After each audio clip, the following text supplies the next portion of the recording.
ఫైనల్గా ఇంట్లోకి అయితే ఎంట్రీ ఇచ్చేసాం. Hi guys, welcome back again. నేను మీ లావణ్య. సో తనైతే మా అత్తమ్మ, తను మా చిన్నత్తమ్మ అండ్ మా మమ్మీ కలిసి కూరగాయలు కోస్తున్నారు. అందరి కోసం చాలామంది ఉన్నాం కదా, గృహప్రవేశం అంటే చాలామంది వస్తారు కదా. సో ఎవరి పనుల్లో వాళ్ళు బిజీగా అయితే ఉన్నారు. ఇక తర్వాత పూజ సామాగ్రి అంతా నేను మా అత్తమ్మలు అందరు కలిసి అందించాము. ఇక్కడ వీళ్ళైతే పూజ స్టార్ట్ చేసేసారు. అంటే పూజారి అంటారు కదా, వాళ్ళని అయితే ఇన్వైట్ చేసాము, ఎందుకంటే పూజ చేయాలి కాబట్టి. తనైతే మా అత్తమ్మ పెద్ద కూతురు, మా అక్క, వాళ్ళందరూ అయితే కలిసి స్టార్ట్ చేస్తున్నారు. మా అత్తమ్మ వాళ్ళు క్రిస్టియన్స్ అయినా మా పిన్ని వాళ్ళ ఇంటి కోసం తను డెకరేషన్స్ కూడా చేస్తుంది. మేమైతే గ్రేట్ఫుల్గా ఫీల్ అయినాం ఆ మూమెంట్లో. మా పిన్ని అయితే ఇంటికాడ లేదు, ఏటో వెళ్ళింది కొబ్బరికాయ కొట్టడానికి సంథింగ్.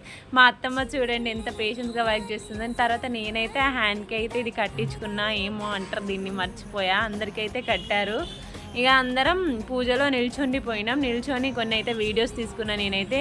ఇక ఇంట్లోకి ఎంట్రీ ఇవ్వాలి అనగా 2-3 పూజలు చేస్తున్నప్పుడు మా పిన్ని, మా తమ్ముళ్ళు, మా బాబాయ్ అందరు ఎంట్రీ ఇచ్చారు. తినే మా పిన్ని చూడండి ఎంత అందంగా రెడీ అయిందో.